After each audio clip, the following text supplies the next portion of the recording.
ایک دفعہ کا ذکر ہے کہ ایک قافلہ سفر کر رہا تھا اور دوران سفر ان کا گزر ایک اندھیری سرنگ سے ہو رہا تھا کہ اچانک ان کے پیروں میں کنکریاں کی طرح کچھ چیزیں چبھیں۔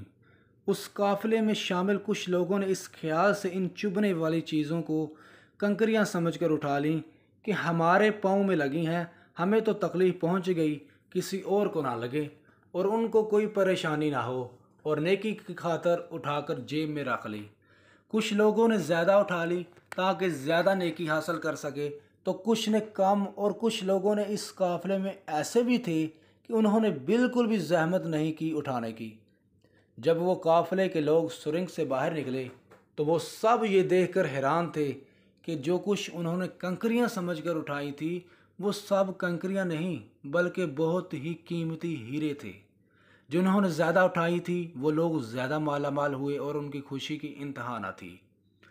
جنہوں نے کم اٹھائی تھی وہ پچھتا رہے تھے کہ زیادہ کیوں نہیں اٹھائی، اور جنہوں نے بالکل نہیں اٹھائی وہ سر پکڑے بیٹھے تھے اور افسوس کر رہے تھے کہ کاش ہم نے بھی کچھ اٹھائی ہوتی۔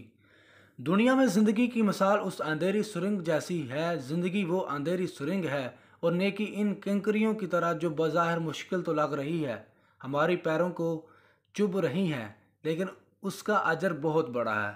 اس زندگی میں جو نیکی ہم کریں گے وہ آخرت میں ہیرے کی طرح قیمتی ہوگی، اور اس وقت انسان پچھتائے گا کہ کاش میں نے دو چار مشکلات اور اٹھائی ہوتی، کچھ نیکیاں اور کمائی ہوتی۔ اے کاش اللہ ہم سب کو نیکیاں کمانے کی توفیق عطا فرمائے، آمین۔ Thanks for watching, please subscribe my YouTube channel Urdu world story. مزید اچھی ویڈیوز کے لیے لائک، شیئر، کمنٹس میں اپنی رائے کا اظہار کریں۔ جزاک اللہ خیرہ۔ اللہ حافظ، اپنی دعاؤں میں یاد رکھیں۔ ملتے ہیں نیکسٹ ویڈیو۔